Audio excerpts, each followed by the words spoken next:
Ask for blockers. Do is remember the card I said it'd be really, really good if we drew it?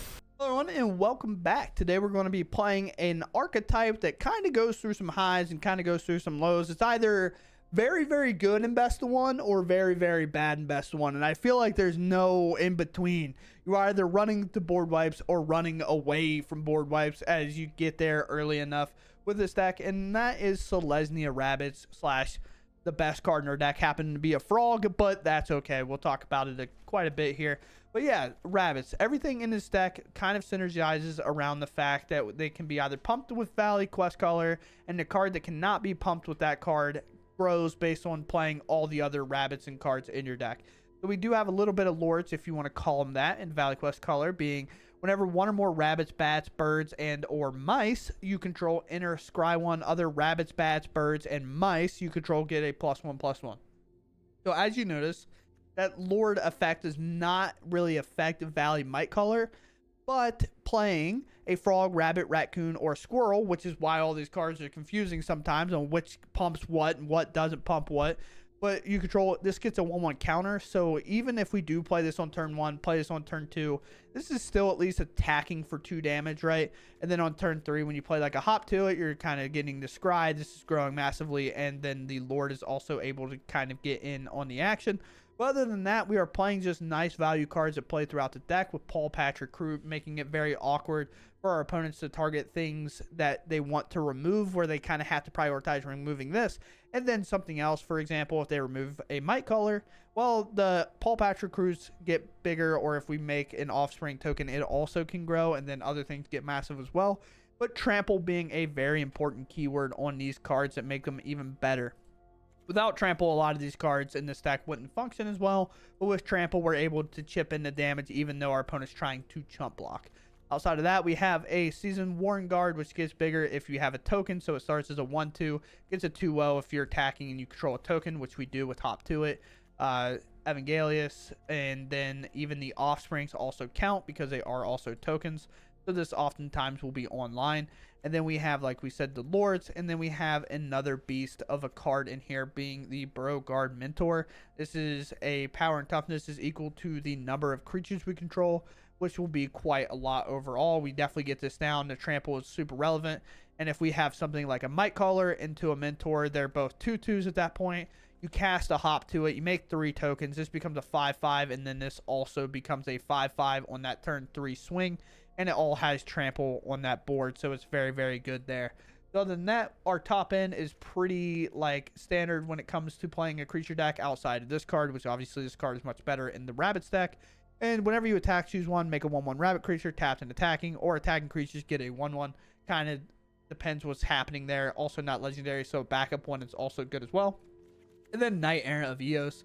As we all know, this has been a very good card for like the Convoke decks and things like that. It also serves the kind of similar purpose here, wherever we kind of play 3 1-drops out, or like a 1-drop, 2-drop, maybe a 1-drop, play a Knight whenever the board doesn't allow us to necessarily attack through.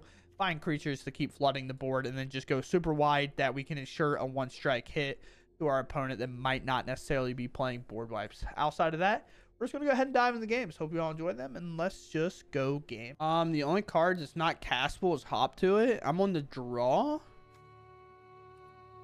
I guess. It does seem like a really bad kind of keep, but we'll try. Valley Mightcaller really good. Always incredible whenever you're on the play with this card because the tempo it kind of increases every turn with. Definitely not the card I would remove.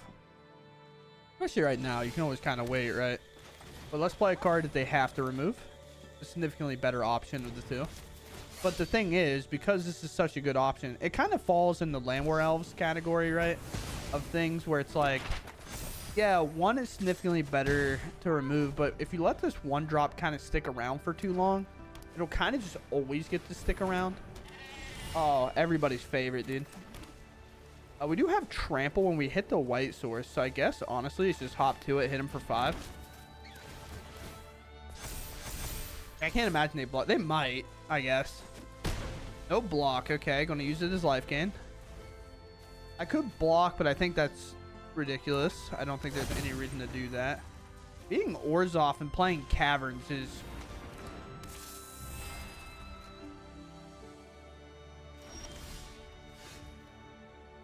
Am I insane? What am I playing? Name Glimmer? What this? Anytime I see this, I think of the combo card. Is that where I should be thinking? I have no idea. Let's activate this. I'm targeting my Trampler. I'll bottom, or I'll graveyard that, and I'll play this Valley Questcaller. It's definitely an attack here, I think. I mean, half their life totals on one creature here. And depending what happens, like if they play the thing here, I mean, I guess I die. I don't know. It would need a black source though, which would be interesting enough. Okay, it's an Enduring Innocence, sure. The card I was thinking of is the Vampire at 5 mana. Okay, they're not that deck. They do not have enough toughness and life gain here to beat a Valley Mightcaller, I think. Right? Because they have 5 there. They go to... Well, they have more than 5 there. So each one of those is 3. So that's 3, 6, 7, 8, 9. So they have 11 life here. And then I have... Actually, they might have been okay. Weirdly enough. Like, I'd probably play this. This would grow a bit. And then I would attack out, I suppose. I don't know. It's a little weird. All right. We go first. Definitely an interesting hand. We're going to keep. I mean, by interesting, like, we have a super aggressive hand. The only time I think, like, what I mean by interesting is having the Pawpatch Recruit. It's, like, weird. Should we play it first in case they start targeting stuff? But if they target stuff now... Oh, it's Delirium. All right. I think we're way better off playing our 2 creatures out than playing this next turn because they'll overall grow. And we're definitely on the pressure plan. They do have some removal, but most of it is going to be a 1-mana Torch, which now with the Pawpatch Recruit can kind of grow whatever creature that they don't target, and it becomes an issue. But with the Valley Questcaller following this turn, the Patchwork Bestie becomes a little bit weird. Now, if I hit a land and I play a hop to it, like... We don't quite find that, which is okay. Let's go Valley Questcaller here. I don't think I have, like, a ton of fear that I'm going to die as much as, like, the reward for attacking here is so much higher. And they do trade. Okay, great. So that does get Delirium incredibly close. But they still have the problem of the fact that the Mightcallers have Trample, and I'm still aggressive. And if they want to get aggressive against me, there's, like, a trade-off to that, right? Like, you have to figure it out if it's worth your time. And now the math is just going to be slam a hop to it. These are going to grow by 3 apiece.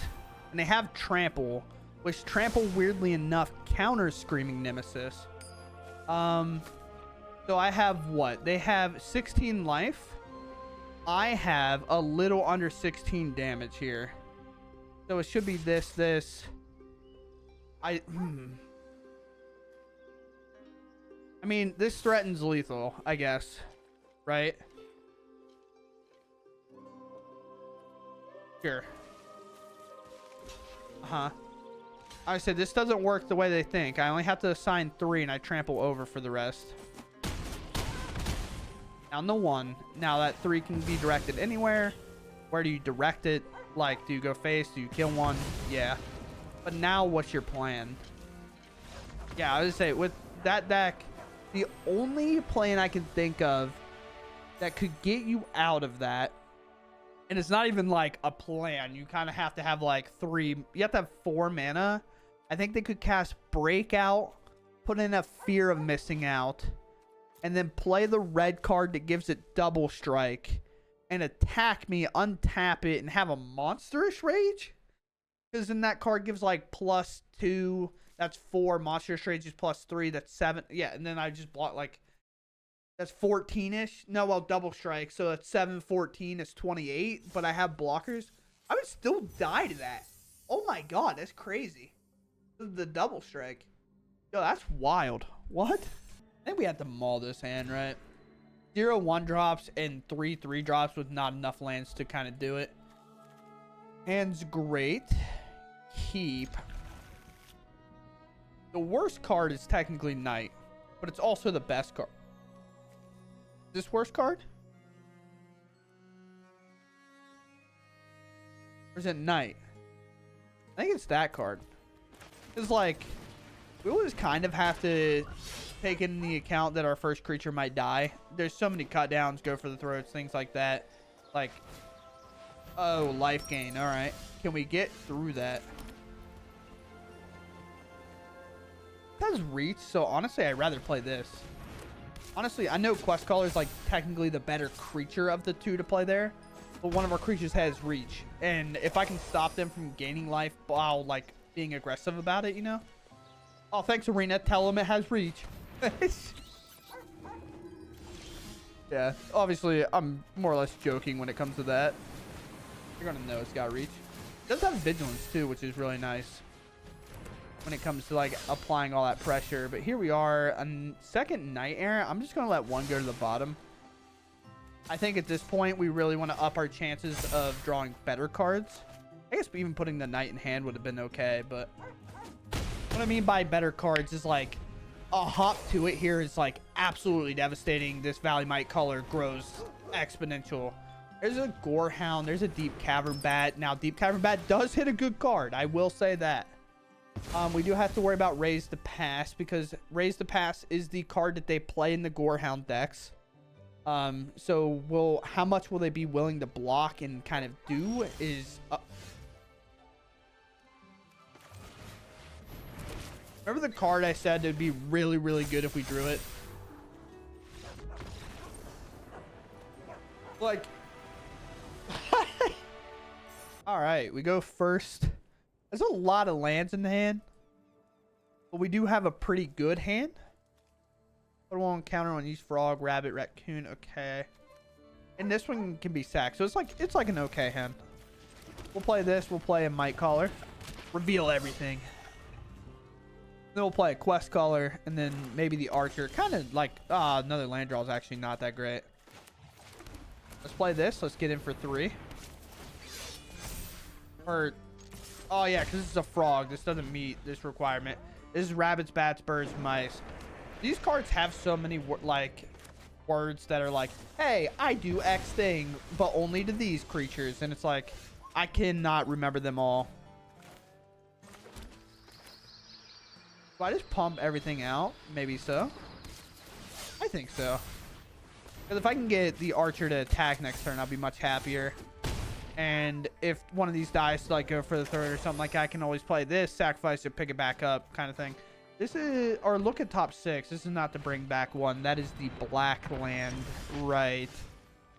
I think regardless, how do you work?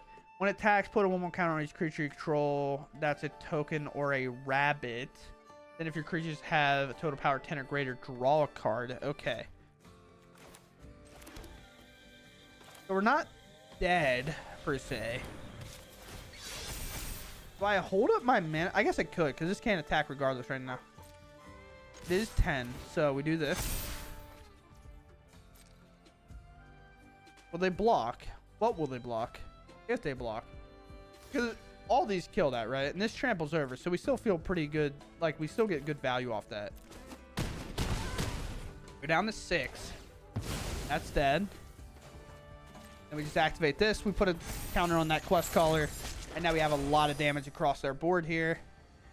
And they have to figure it out. And board wipe's not really likely in this color combination. It'd more likely be double removal or play like another creature. Children's Edict, best card to sacrifice here. You have another Edict. Deep Cavern Bat, a little life gainer, okay. But this has to block. So, like, it's not like losing that is everything in the world, right? Let's activate this for... Is this on attack? When attacks, put a 1/1, you counter a rabbit. Then if they're... It's just... It matters about that. Okay. Let's activate here. We just want 10 power is all we want. And this is a great way to do that. Activate this first, make everything as threatening as possible. Fantastic. And now we definitely have 10 power, so we'll be drawing that card, and these all grow exponentially. They have to block my 6/7, take 4, and now the slasher is still a bit down and out. We get our Evangelist back, so we do have like kind of a reload to go through. 5 mana. It could be Deadly Cover-Up, I guess. Ritual Chamber, not enough. We'll just go straight to combat. I mean, I was trying to be nice and just go straight to combat, and then they conceded during combat. I was like, you think I would just pass? They're like, maybe they'll drop their phone in the toilet, and I can still win. Who knows? This is the notorious red hand. We got 1 mana and 3 1-mana spells. But if we draw a second mana, our hand is insane. Do I have the control? One more. Yeah. Okay. I'm a little sad, but yeah. I did not want to maul that hand, but you know, we needed to. Because if we miss the land, it just feels so bad.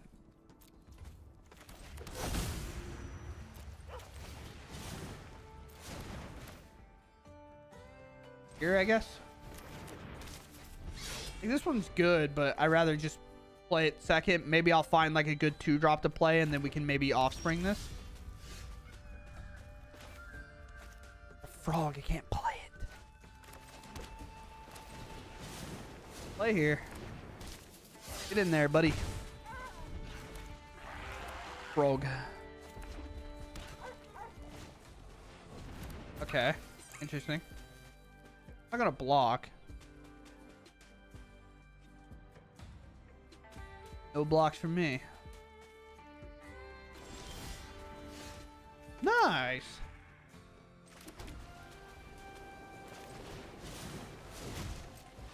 Now we'll offspring.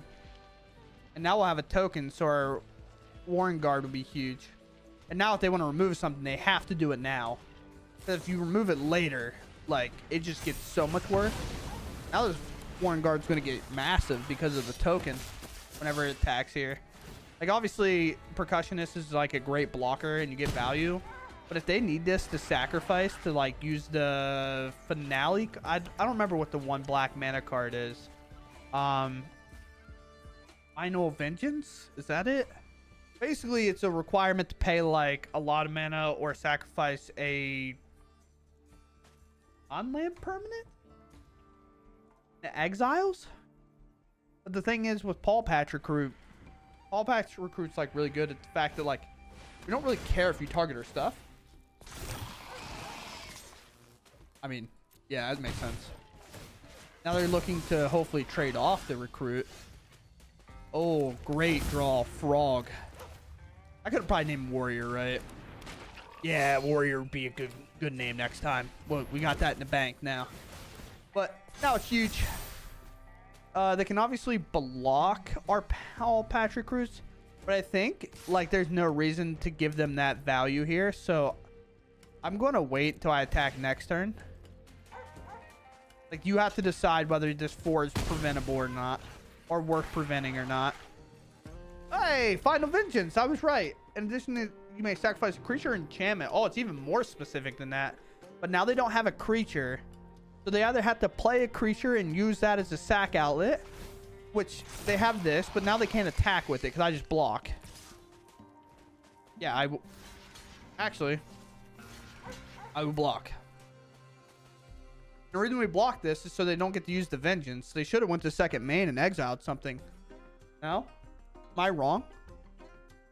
Because this isn't even an enchantment. This isn't even sackable to this. Maybe am I missing something? Oh, they get that and they make a token? Sure. But this is a sorcery? Yeah, so they can't even use the token because it happens at the beginning of end step. This is like a lot of weird parts of this kind of equation that's not adding up super well for them. depending what they target, like I'm gonna make the Pawpatch Recruits bigger because they have trample, kind of like how my Valley Mightcaller is so big. Because the thing is, if they remove the Mightcaller, I still get to spread out that love, right? Like I still get to spread it out between my creatures, which is nice. I don't blame them for removing it.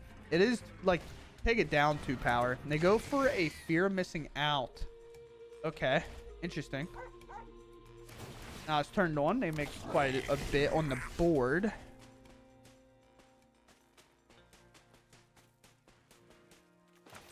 Let's get this in. And at this point, it's probably worth going all out, right? A block, or block, maybe don't block. I do think this is making things awful for them, to be quite honest. Let's just attack like this. A chump, and a chump on the Valley Mightcaller does nothing. Oh, double block there. Huge. I will gladly take out the fear of missing out. To make sure that adds up. It does. Sure. I know I'm giving him a little extra time. I'm just kind of waiting. If I can draw a Lord or like the 4-mana Lord, the Warren... I can only think of Warren Soul Trader, but that's not the correct card. I still think I block one here. I don't want them to have this token for free sacrifice. Like, for example, like this Vengeance card that we just talked about. They want to sacrifice this. They want to sacrifice it to the 2-mana enchantment. Things like that. There's a ton that they want to sacrifice it for. And I just don't want to give them that value. I'd rather just trade a creature off and then do, like, damage, right? There's just no reason to let it go through. They should be... If they want to use it as a resource, they should be holding it. At least in my opinion. But... Torch. Okay. Here. I'm gonna just grow the Trampler. So I have multiple Tramplers that can attack, and now this 2/1 can't just kind of body my creature. That goes away. I have a 5/5 Trampler and a 3/3, so we have 7 damage guaranteed to hit. Hex Mage, sure. Are you growing the Hex Mage, or... Yeah, that makes sense. So they'll have 2 1/1s and a 3/2, barring that they have another removal spell here, maybe? Are they sacking something to torch it?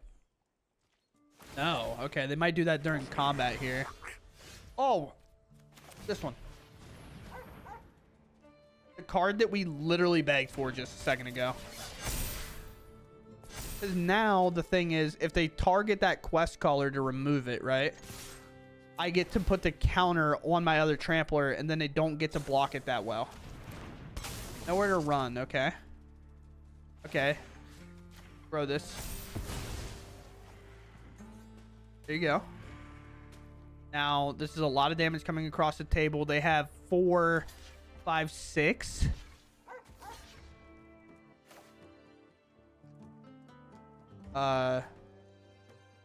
Yes. And that still does it. Okay, cool. What a weird game. Like, I mean, I guess attacking there with Urbax Force at no point didn't make sense. You know what I mean? But I feel like the time that they flipped over the finale or the Final Vengeance, I feel like... What card am I even talking about? This card. Final Vengeance. I literally called it the right thing first time and then I messed up. I feel like once this was revealed, they shouldn't attack with their Brass Forge, but I don't remember exactly how it got revealed that they were able to play it. So it's a little bit awkward. But either way, we win that game. Honestly, the mulligan was probably the correct choice, but sweet. How hot can we continue to run? This is probably one of the better hot streaks we've had in terms of top decking. Also being one to play. Landwar Elves. A tough one, but a card that we can kind of run over in theory. By just like growing our board and just attacking. If it is just elves, we can go pretty wide as well. We can't beat a Tyvar, but we can try our best, right? Oh, it's just Golgari. Okay. It could still be Golgari elves, but Glissa trumps everything we're trying to do. Creature. Triggers.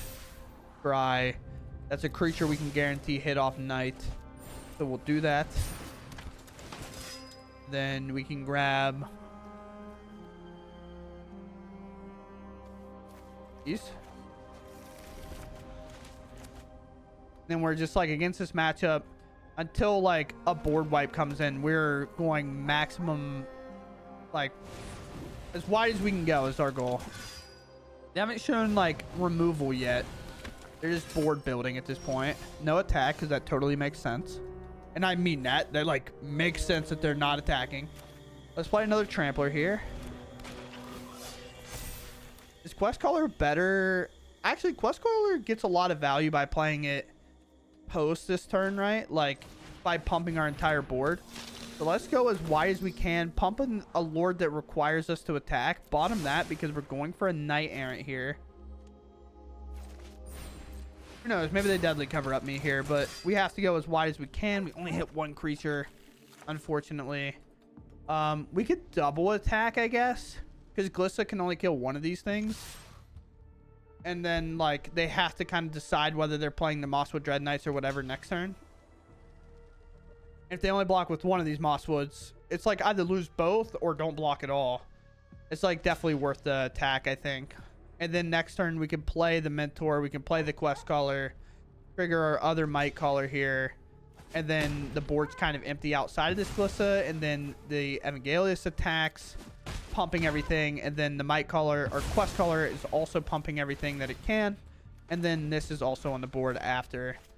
But again, deadly cover up could ruin our entire day, but there's a land, so it's not that. Scavenging Ooze, a way to gain a little bit of life and grow it. It's a 1/1 counter for every creature. They just do it now. 1.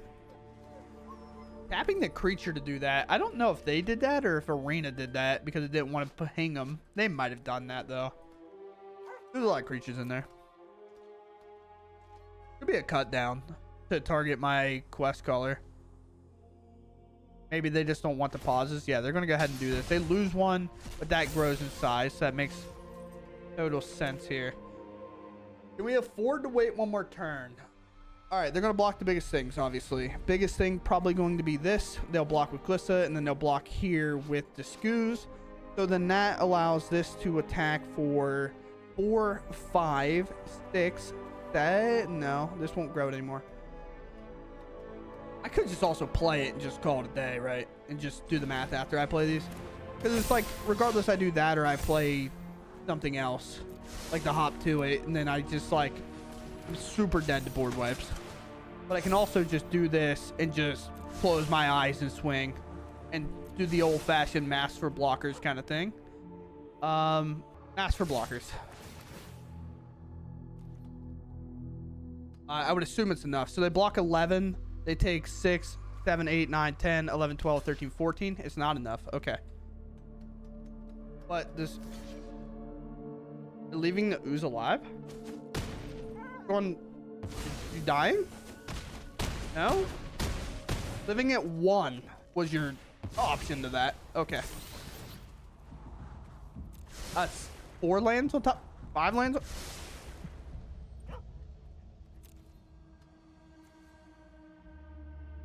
Hello? Hello? Can we... What? I thought it glitched. They must have just conceded.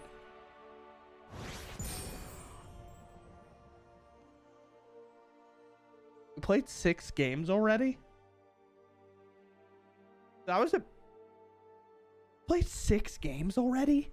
Yeah, so you can see that I called it Selesnya Rabbits number 2.